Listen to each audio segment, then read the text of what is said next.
ጌታ ኢየሱስ ክርስቶስ እግዚአብሔር አብ አባቱ በምድር የሰጠውን ሥራ ፈጽሞ እንዲያከብር የረዳው ማሳያው የኢየሱስን ሕይወትና አገልግሎት ስናጠና ሙሉ በሙሉ ፍቃዱን ለአብ አስገዝቶ ነበር። ጌታ ኢየሱስ ክርስቶስ አስቡት፣ አምላክ ነው፣ ጌታ ነው። እሱ ዘላለማዊ አምላክ ነው። ከሥላሴ አካላት አንዱ ነው። እሱ እግዚአብሔር ወልድ ነው። እሱ ከዘላለም በፊት የነበረ የፍጥረት ሁሉ በኩር ይለዋል መጽሐፍ ቅዱስ። ፍጡር አይደለም፣ ፈጣሪ ነው፣ አምላክ ነው፣ ጌታ ነው። ነገር ግን መጽሐፍ ቅዱሳችንን ስንመለከት ፍቃዱን ለአብ እንዳስገዛ በግልጽ ይነግረናል። አሁን ቀጥለን የምንመለከተው እሱን ሙሉ በሙሉ ፍቃዱን ለአብ አስገዝቶ ነበር። እንዴት ኢየሱስ ክርስቶስ አስቡት፣ በጣም እኮ ትልቅ ነገር ነው። ግን እስቲ እየተመለከትነው በሰፋ አድርገን ለማየት እንሞክር። መጽሐፍ ቅዱስ ሲናገር እንደዚህ ይላል። ዕብራውያን ምዕራፍ 10 ከቁጥር 7 እስከ 10 ላይ አምላኬ ሆይ ፍቃድህን አደርግ ዘንድ መጥቻለሁ ይላል። ጌታ ኢየሱስ ክርስቶስ ለምንድን ነው የመጣው ብትሉ የአባቴን ፍቃድ ላደርግ ይላቸዋል ማለት ነው። ለምንድን ነው ኢየሱስ የመጣው? የአባቱን ፍቃድ ሊያደርግ። እሱ ፍቃድ አለው፣ አዎ ፍቃድ አለው።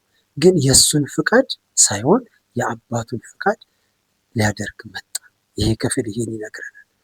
እንደዚህ ይላል ሌላ ክፍል ላይ ከሰማይ የወረድኩት ይላል የራሴን ፍቃድ ለማድረግ ሳይሆን የላከኝን የእርሱን ፍቃድ ለመፈጸም ነውና፣ የላከኝም ፈቃድ ይላል ከሰጠኝ ሁሉ አንድ እንኳን ሳይጠፋብኝ በመጨረሻው ቀን እንዳስነሳው ነው ይላል ዮሐንስ 6:38 እስከ 39።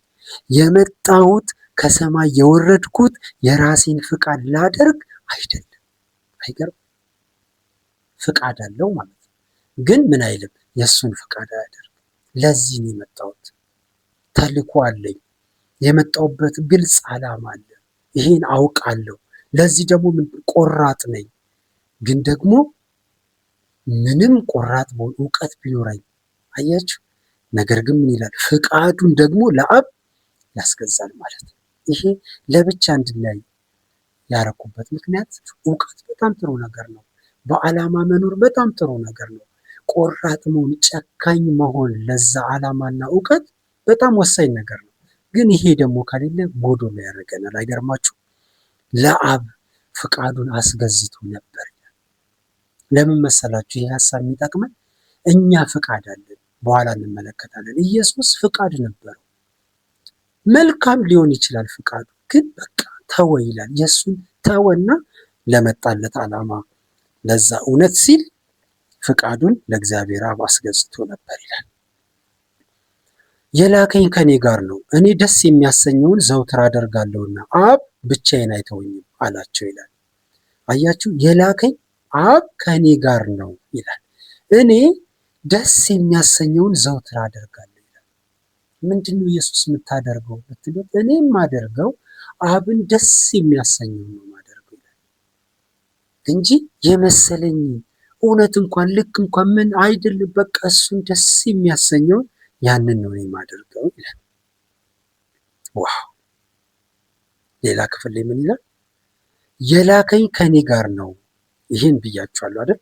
አባት ሆይ ፍቃድ ከሆነ ይቺ ጽዋ ከኔ ውሰድ፣ ነገር ግን የኔ ፍቃድ ሳይሆን ያንተ ፍቃድ ይፈጸም ይላል ሉቃስ 22 ቁጥር 42 ላይ አባቱ ይላል። ይሄ ታስታውሳላችሁ፣ በጌቴሴማኒ በነበረው የመጨረሻ አስጨናቂ የሚባለው ሰዓት ላይ ነው ይሄን ቃል የተናገረው። እባክህ ጌታ ሆይ፣ አባት ሆይ ይቺ ጽዋ ከኔ ትለፍ። አሁንም ግን ምን ይላል? እዚህ ምት ውስጥ እዚህ ጭንቅ ውስጥ ሆኖ የኔ ሳይሆን ያንተ ፍቃድ ይፈጸም ይላል። እንዴት ምን አይነት ድንቅ ነገር! በእውነት ይህ አስደናቂ ነገር። እዚህ ምጥ ውስጥ ሆኖ የአብ ፍቃድ እንዲፈጸም ኢየሱስ ይፈልጋል። ለአብ ራሱን አስገዝቶ ነበር፣ ሰጥቶ ነበር። የሚገርም ነገር ነው። ሌላ ክፍል ምን ይላል?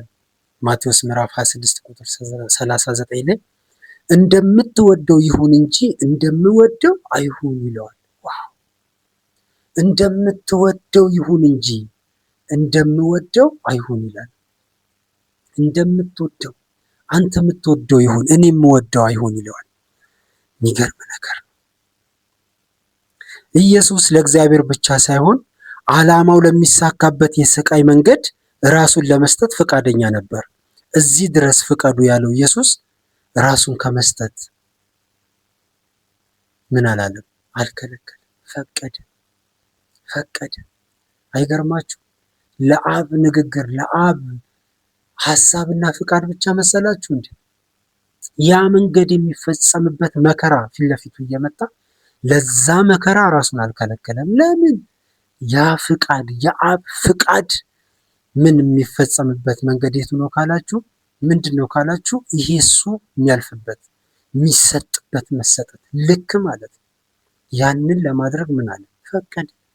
ለዚህ ነው ሲያንገላቱት፣ ሲያሰቃዩት፣ እንደፈለጉ ሲዘብቱ ፈቀደላቸው። ያን ሁሉ እንዲያደርጉ ፈቀደላቸው። ኢየሱስ እንደጸለየው የእግዚአብሔር ፍቃድ እንዲፈጸም ሙሉ ለሙሉ ራሱን ለአብ ከመስጠት ባሻገር በግፍ ለሚያሰቃዩትም ራሱን አልተከላከለም ነበር። ተሰቃየ። ማቴዎስ 27 ከ35 እስከ 50 ብንመለከት ለሚያሰቃዩት ራሱን ሰጠ፣ አልተከላከለም። ለምን? ይሄ የአብ ፍቃድ እንዲፈጸም ያስፈልግ ስለነበር፣ ኢየሱስ ይህን ያቅ ስለነበረ ራሱን አሳልፎ ለዚህ እውነት ሰጠ። ለዚህ ነው መጽሐፍ ቅዱስ ሲናገር ምን ይላል? ኢሳይያስ 53 ከ7 እስከ 10 እንደዚህ የሚል ቃል ተጽፎ እናገኛለን። ተጨነቀ ይላል፣ ተሰቃየም፣ ነገር ግን አፉን አልከፈተም። እንደ ጠቦትም በእርድ ተነዳ፣ በሸላቾች ፊት ዝም እንደሚል በግ አፉን አልከፈተም። በማስጨነቅና በፍርድ ተወሰደ። ስለ ሕዝቤ ኃጢአት ተመትቶ ከሕያዋን ምድር እንደተወገደ ከትውልዱ ማን አስተዋለ? በአፉ ተንኮል ሳይገኝበት ምንም ወንጀል ሳይሰራ አሟሟቱ ከክፉዎች መቃብሩም ከባለጠጎች ጋር ሆነ። ቁጥር 10 ግን የሚገርም እንደዚህ ይላል፣ መድቀቁና መሰቃየቱ ግን የእግዚአብሔር ፍቃድ ነበር። እግዚአብሔር ነፍሱን የኃጢአት መስዋዕት ቢያደርገውም እንኳ ዘሩን ያያል፣ ዕድሜውም ይረዝማል፣ የእግዚአብሔርን ፍቃድ በእጁ ይከናወናል ይላል። መድቀቁና መሰቃየቱ የእግዚአብሔር ፍቃድ ነበር ይላል። ለዚህ ፍቃድ ነው እንግዲህ ኢየሱስ ራሱን አሳልፎ የሰጠው። ይሄ መድቀቅ፣ ይሄ ስቃይ ደግሞ ምንድን ነው? የእግዚአብሔር ፍቃድ በእጁ እንዲከናወን ያደርጋል ይላል። አይገርም? እግዚአብሔር በማስተዋል ይባርከን። በእውነት አንዳንድ ጊዜ እኛም በምናልፍበት ህይወት ውስጥ በተለይ ክፉ የመሰሉንን ነገሮች ሁሉ የእግዚአብሔር ፍቃድ አይደለም እኛ እንላለን። ሰዎችም በዛ ሁኔታ እኛን ሊያግዙን ይሞክራሉ። ግን ነው ወይ አንዳንድ ጊዜ ብለን ብናስብ ጥሩ። በተለይ አሁን ላይ የምናያቸው አንዳንድ አልፎ የምናያቸው ግን ብዙ አገልጋዮች በቃ እንደዚህ አይነት ነገር እንደውም ማንሳት አለማመን ወይም የእግዚአብሔርን ፍቃድ መተላለፍ በቃ ምን ተራ ነገር ሊያደርጉት ይችላሉ። ግን በእውነት ነው የምላቸው አንዳንድ ጊዜ ምን ውስጥ የምንለፍ የእግዚአብሔር ፍቃድ ከሆነ ልንፈቅድ ይገባል የሚል ሀሳብ በዚሁ ለማንሳት ፈልጌ ነው። ስለዚህ አብ ይላል ኢየሱስ ላይ የመጣውን ፈተና መከራ ከማሳለፍ ይልቅ የመከራውን ጽዋ እንዲጠጣ ፈቀደ። አይገርምም? በቃ ለምን? ፍቃዱ የሚከናወነው በዚህ ውስጥ ስለሆነ ፈቀደ። ኢየሱስም ይህንን ጽዋ ከመጠጣት ይህንን ፍቃዱን የእግዚአብሔርን አብ ፍቃድ ከመፈጸም ውጭ አልዛትም፣ አላኮረፈም፣ አልተበሳጨም። በቃ ፈቀደ፣ ሙሉ ለሙሉ ፈቀደ።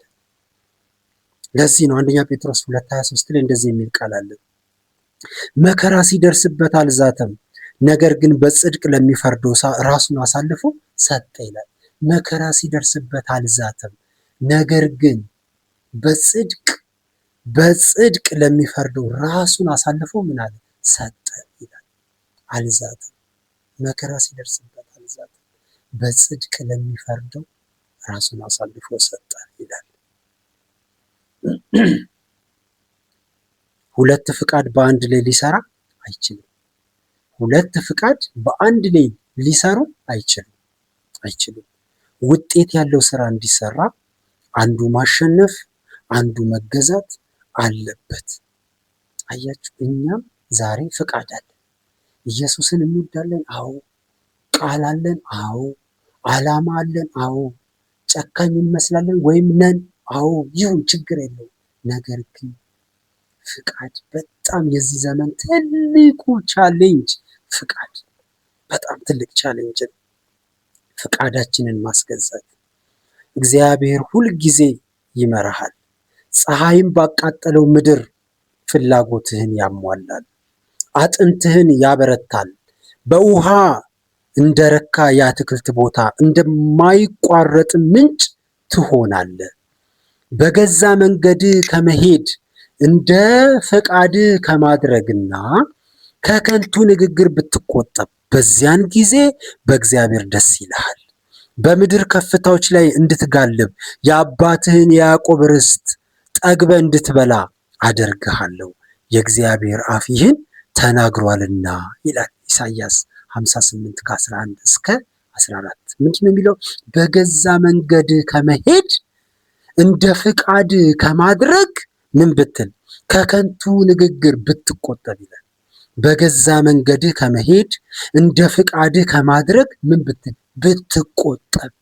ይሄ ነው ለኛ ያለው ትምህርት ዛሬ። ይሄ የእግዚአብሔርን ፍቃድ አድርጋችሁ ይላል የተሰጣችሁን የተስፋ ቃል እንድታገኙ መጽናት ያስፈልጋችኋል ይላል ዕብራውያን ምዕራፍ 10:36 ላይ። የእግዚአብሔርን ፍቃድ አድርጋችሁ የተሰጣችሁን የተስፋ ቃል እንድታገኙ መጽናት ያስፈልጋችኋል። ምን አድርጋችሁ? የእግዚአብሔርን ፍቃድ አድርጋችሁ።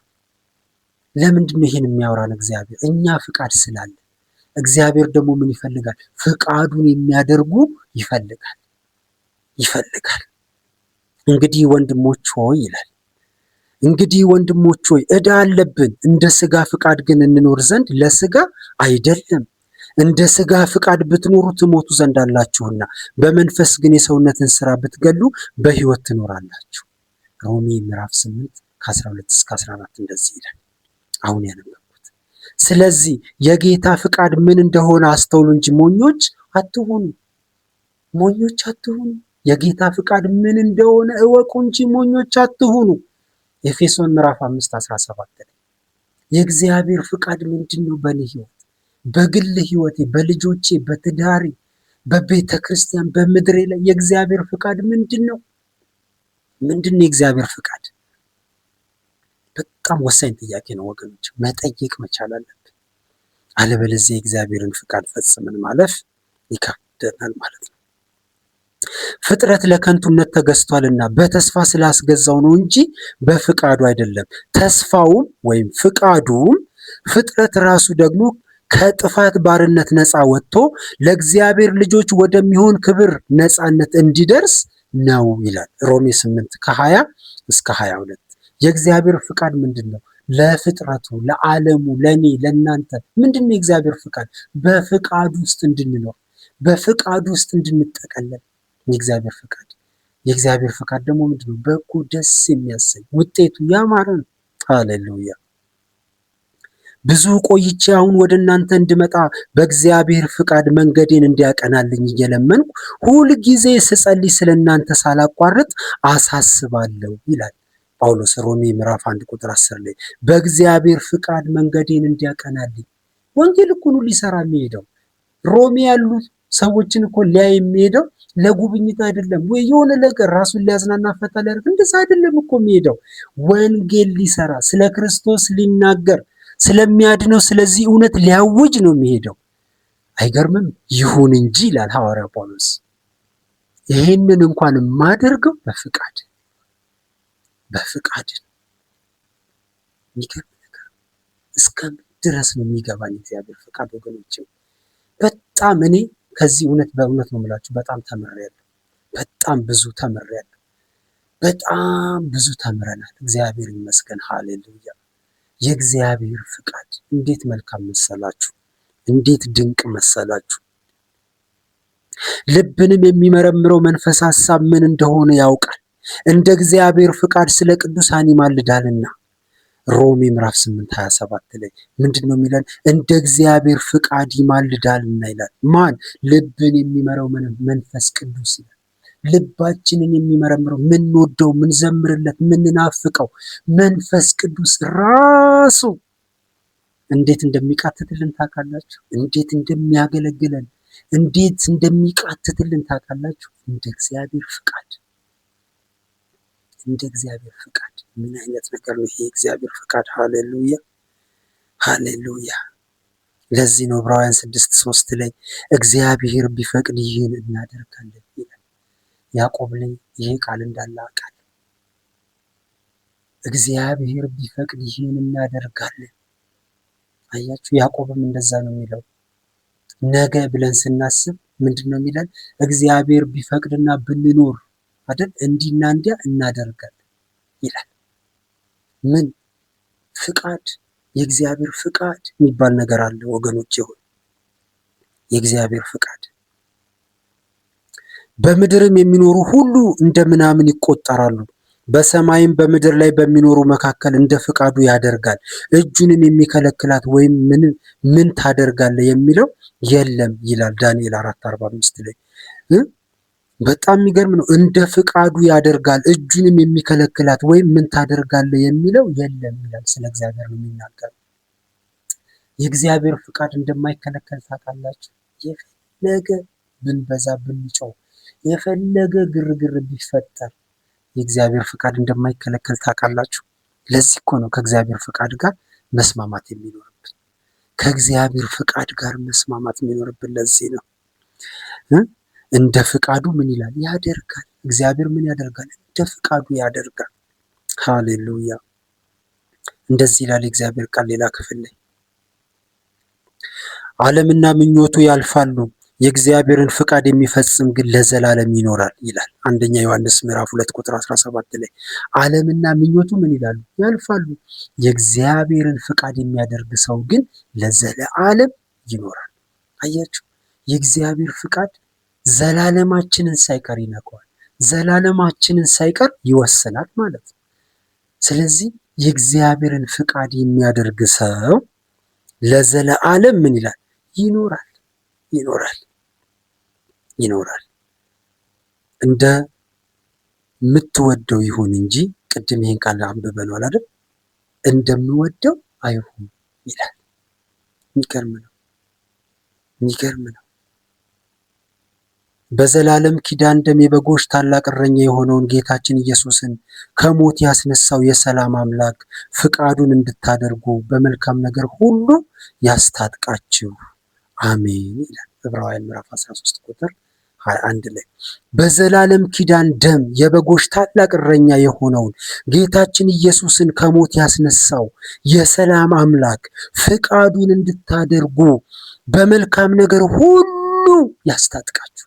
ምን እንድታደርጉ? ፍቃዱን ሁሉ እንድታደርጉ በመልካም ነገር ሁሉ ያስታጥቃችሁ ይላል። ሃሌሉያ። እንደምትወደው ይሁን እንጂ እንደምወደው አይሁን ልንለው ይገባል እግዚአብሔር። ወገኖች፣ በተለይ በዚህ ሰዓት፣ በዚህ ጊዜ፣ በዚህ ዘመን በጣም ልናስተውል ይገባል። ሰው ሁሉ የመሰለውን፣ ሰው ሁሉ ያዋጣል፣ ያተርፋል ብሎ ካሰበ ይሄዳል፣ ተነስቶ ያደርጋል፣ ይናገራል፣ ያስባል፣ ያከናውናል፣ ይተባበራል፣ ያግዛል። ምኑን ነው የሚያየው? ያዋጣል ብሎ ካሰበ። የእግዚአብሔር ፍቃድስ?